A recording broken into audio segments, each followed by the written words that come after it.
अब उत्तर प्रदेश की राजनीति? क्योंकि अगर सब कुछ ठीक रहा तो यूपी में कुछ ही महीनों के बाद विधानसभा चुनाव हो जाएंगे, लगभग 7। पिछली बार यानी 2017 में बीजेपी ने उत्तर प्रदेश में शानदार प्रदर्शन किया था, सरकार बनाई थी।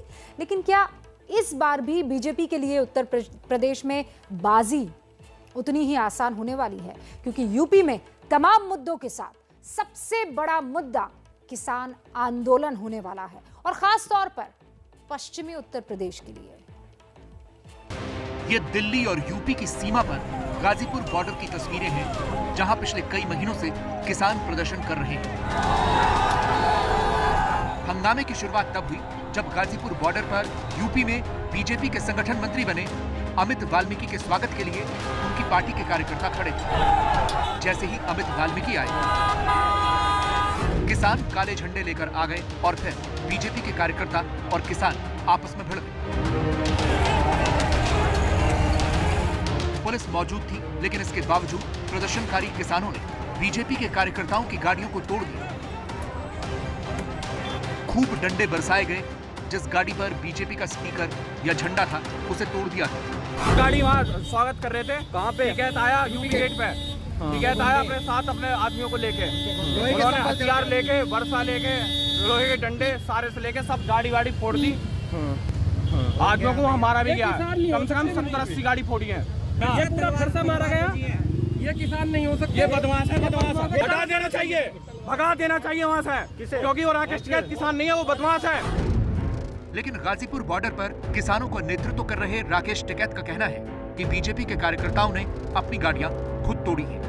वे कुछ बीजेपी का झंडा लेकर लोग आ रहे थे यहाँ, और वे पिछले 3 दिन से यहाँ पर आ रहे, झगड़ा करना चाहते हैं। पुलिस फोर्स भी बैठी है, उन्हें कहती कुछ नहीं। आज नारेबाजी करते हुए जहाँ मंच है वहां तक वे गए, पत्थरबाजी उन्होंने करी, तो ये हो यहाँ। उन लोगों का इल्जाम ये कि आप लोगों ने झंडे दिखाए और गाड़ी के शीशे खोले उनकी गाड़ियों के। अच्छा, हमारे वालों तो किसी ने फोड़े नहीं शीशे, अपने आप फोड़े, तलवार भी कहीं से लेकर आए वे। सवाल इन आरोपों का नहीं है। जिस भी गाड़ी पर बीजेपी लिखा था या बीजेपी का झंडा लगा था, उसे किसानों ने निशाना बनाया। ये सब बीजेपी के लिए किसानों की नफरत बता रहा है। इसीलिए सवाल ये है कि किसानों की नफरत बीजेपी को यूपी चुनावों में भारी पड़ेगी। क्या पश्चिमी यूपी में बीजेपी के साथ इस बार खेला होगा? ये सवाल इसलिए उठ रहे हैं क्योंकि किसानों ने बीजेपी को यूपी में भी हराने का प्लान बनाया हुआ है। किसानों ने बंगाल चुनाव के दौरान भी बीजेपी के खिलाफ प्रचार किया था, और किसान नेताओं का दावा है कि बीजेपी के खिलाफ उनकी कैंपेनिंग की वजह से भी बीजेपी बंगाल में हारी। किसानों ने बीजेपी को यूपी में हराने के लिए भी एक ब्लूप्रिंट तैयार कर लिया है। उसका नाम रखा था हमने मिशन बंगाल। उसमें गए, ये साफ कड़े निर्देश थे कि किसी के पक्ष में हमको मतदान की बात नहीं करना है, ये किसान विरोधी हैं, इनके खिलाफ वोट करना है, आप जहां भी करें। अब हमारा है नया प्लान मिशन यूपी, और मिशन यूपी में हमारा ब्लूप्रिंट तैयार हो रहा है। जो 9 मेंबरी कमेटी के लोग हैं उनको अलग अलग डिवीजन में किस प्रकार से दायित्व दिया जाए, और पूरा उत्तर प्रदेश में किसान नेता दिखाई देंगे पूरे चुनाव में, और कहा जाएगा कि ये 603 किसान की शहादत की हत्यारे हैं। ये यूपी के चुनावों में बीजेपी को हराने की विपक्ष की फील्डिंग भी शुरू हो चुकी है। गाजीपुर बॉर्डर की ये कल की तस्वीरें हैं, जहां बीजेपी के भूतपूर्व और टीएमसी के वर्तमान नेता यशवंत सिन्हा राकेश टिकैत से मिलने पहुंचे थे। सिन्हा साहब ने टिकैत को पूरा समर्थन देने का ऐलान किया है। टीएमसी की तरफ से और राष्ट्रमंच की तरफ से ये जो आंदोलन किसानों का चल रहा है टिकैत जी के नेतृत्व में, उसके प्रति अपना भरपूर समर्थन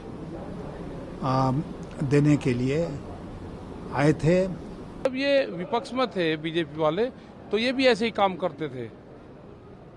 अब ये काम नहीं कर रहे तो वो दूसरे वाला काम करें। ये कह रहे कि हमारी अगर सरकार आ जाएगी तो हम एमएसपी सारी चीज देंगे। पश्चिमी यूपी में 26 जिले हैं, जिनमें 136 विधानसभा सीटें हैं। यहाँ 7 करोड़ 12 लाख की जनसंख्या निवास करती है, और ज्यादातर लोग खेती किसानी पर ही निर्भर हैं। 2017 के चुनावों में बीजेपी ने भी इन किसानों को खूब लुभाया था। मैं तो उत्तर प्रदेश में सरकार बनेगी तो मैं इनसे आग्रह करूंगा, उत्तर प्रदेश के हर जिले में सरकार के खजाने से 500, 700, 1000 करोड़ रुपया निकाल करके हर जिले में चौधरी चरण सिंह किसान कल्याण कोष की रचना की जाएगी। यूपी में अगले साल की शुरुआत में ही विधानसभा चुनाव होने हैं, जिसके लिए माहौल अभी से बन रहा है और बीजेपी को अगर फिर से यूपी जीतना है तो पश्चिमी उत्तर प्रदेश में उसे फिर से वही बेहतरीन प्रदर्शन दोहराना होगा जो 2017 में उसने किया था। 2017 में कुल 136 में से बीजेपी को यहां 109 सीटें मिली थी। समाजवादी पार्टी को 21, कांग्रेस को 2, राष्ट्रीय लोकदल को 1 और बीएसपी को सिर्फ 3 सीटें मिली थी। लेकिन क्या इस बार बीजेपी किसान बहुल इस इलाके में अपना ये प्रदर्शन दोहरा पाएगी? इस पर इसलिए सवाल उठ रहे हैं क्योंकि यूपी में पिछले 3 साल से गन्ने का दाम नहीं बढ़ा है। महंगी बिजली की वजह से किसानों के लिए ट्यूबवेल चलाना भारी पड़ता है।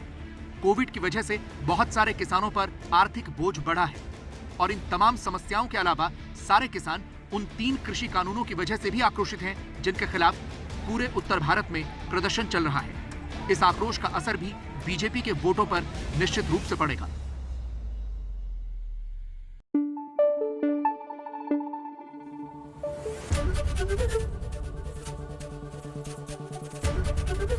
एबीपी न्यूज आपको रखे आगे।